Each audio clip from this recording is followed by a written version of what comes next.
everybody, and welcome to another episode of Reviews That Don't Matter with Jessica Hitt. My name is Jessica Hitt, and this review doesn't matter because this movie came out 30 years ago. Everyone's already seen it. They made their opinions, so why are you watching this? I don't know. I'm just doing this because I need something to do during the day. On today's episode, we are doing Indiana Jones and the Last Crusade. If you have not seen, I have done Raiders of the Lost Ark and Temple of Doom. Watch those before you watch this one. You get my rating on them. This is the Indiana Jones movie that I remembered the least. I think when I first watched it, I was super distracted while doing it, so I literally only remember like one scene from it, and it was only just like the scenery that I remembered. I didn't actually remember anything else. The question is, did I like this movie? And I love this movie. Indiana Jones and the Last Crusade is the best Indiana Jones movie. It is so good. And that's something you don't say about the third in a trilogy, really. It fixed the problems that Temple of Doom had, in my opinion, and it brought a lot of Raiders with it, but it was its own movie. I love the introduction of Sean Connery's Henry Jones I. I think that is just...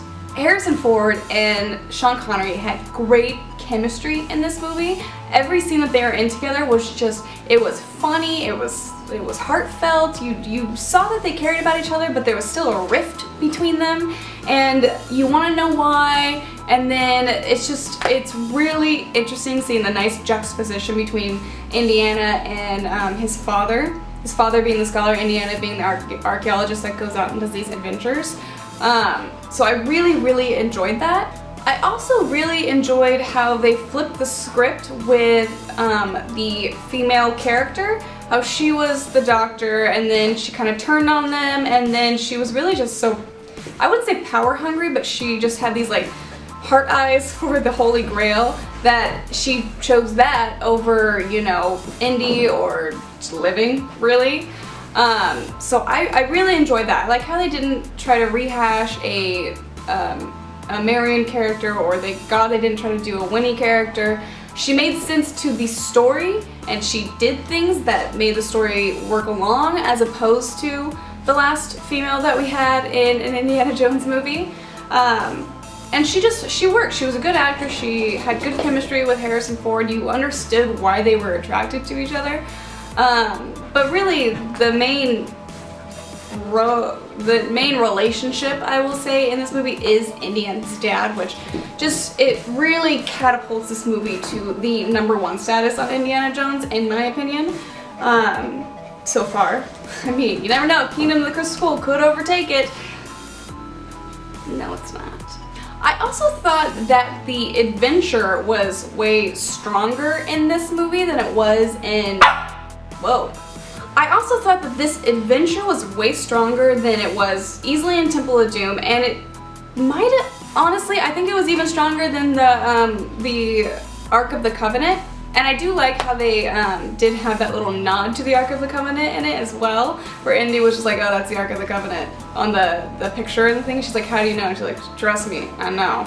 And I do like how he's not a skeptic, because he's seen what the world can do and that there is this sort of mystic force. And so he doesn't really question the fact that the Holy Grail could actually give you mortality or whatever it is that it does.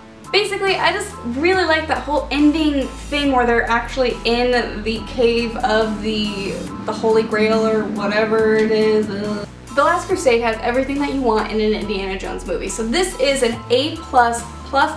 This is like 120% in my scale. Oh, and I never touched upon the beginning of the movie, which of course you get the iconic beginning of Raiders of the Lost Ark, and you get the really terrible beginning of Temple of Doom. But this one is different. They actually had River Phoenix was playing a young Indiana Jones, and you go through and see exactly how everything developed, like his fear of snakes, which was kind of interesting. You're like, oh yeah, that would probably screw some people up. How he got the hat and all that kind of stuff. It was really good. River Phoenix did a great job, and I think eventually they were planning on him playing a young Indiana Jones in a couple movies, but of course he unfortunately died in '93. But he was great Indiana Jones, and it also kind of proves that you can still do a young Indiana Jones movie and try and do another little franchise or another trilogy off of that, because it's been done. You know, River Phoenix did a great job. Everybody loves River Phoenix as young Han Solo, young Indiana Jones. So I think that we could still very easily revive Indiana Jones, put it as prequels, get, I'd say, an unknown actor to play Indiana Jones, so that way there's no, like, I don't know, it's kind of like when Tom Holland was, got the part of Spider-Man, everyone's like, I don't know who this kid is, but he's awesome. Okay, so that is my review of Indiana Jones and the Last Crusade. I gave it an A+. What did you give it? Comment down below. Is this your favorite one? Is this your least favorite one? Tell me all of your opinions about these movies. Also, give it a thumbs up if you did like this video, and subscribe if you haven't seen my other videos. I did Raiders of the Lost Ark and Temple of Doom. I also did a whole Star Wars series. I upload Monday through Friday, or I try to. Please don't hate me if I don't. And tomorrow, you will see my Kingdom of the Crystal Skull review. The one that came out in 2008. That guy that people just kind of ignore. Oh, come on, you guys. I'm almost done. Okay, I will see you guys tomorrow. Bye.